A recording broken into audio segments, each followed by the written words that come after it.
আসসালামু আলাইকুম ছোট্ট বন্ধুরা, আমি রওশনস এডুকেয়ার থেকে তোমাদের জানাচ্ছি শুভেচ্ছা। আমি আবারও হাজির হয়েছি তোমাদের বাংলা বই থেকে পাঠ 19 নিয়ে।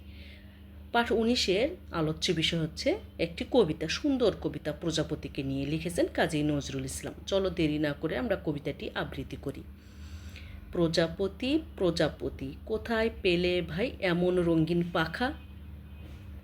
কবি বলছে প্রজাপতিকে ডেকে, এতে তুমি এত রঙিন পাখা কোথায় পেয়েছো? টুকটুকে লাল নীল ঝিলিমিলি আঁকা বাঁকা, লাল নীল ঝিলিমিলি আঁকা বাঁকা, কোথায় পেলে এমন রঙিন পাখা, কোথায় পেয়েছো? তুমি টুলটুলে বনফুলে মধু খাও, মোর বন্ধু হয়ে সেই মধু দাও, মধু দাও। যে তুমি বনফুলে বনে ফুলের মধু খাও, তুমি আমার বন্ধু হও এবং আমাকেও মধু দাও।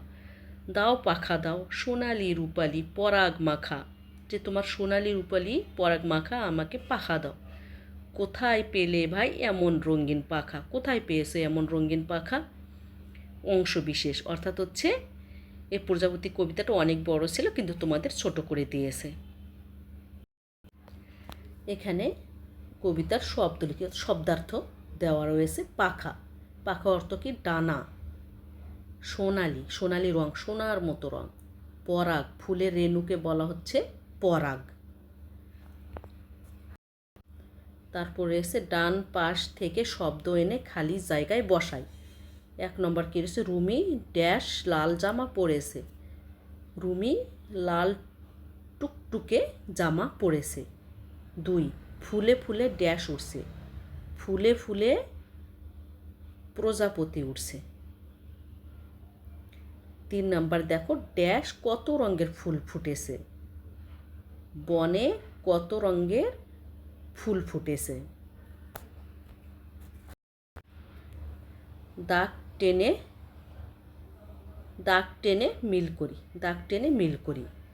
কোনটা হবে এখানে?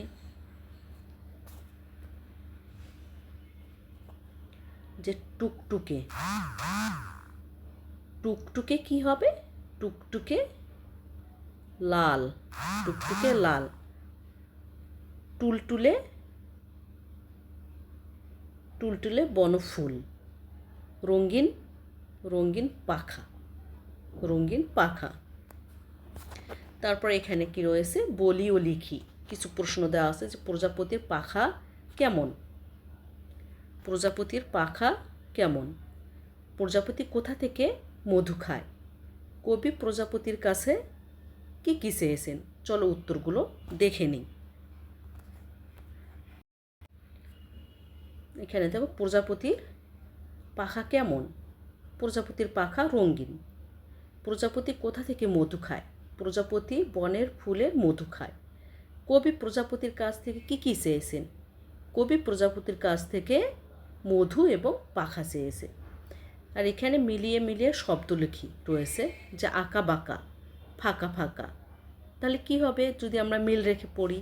ফুলে ফুলে দুলে দুলে, বনে বনে ক্ষণে ক্ষণে, হেসে হেসে নেচে নেচে। আমরা এগুলো জানলাম।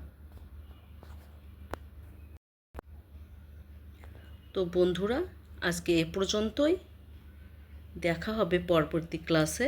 সে পর্যন্তই আল্লাহ হাফেজ।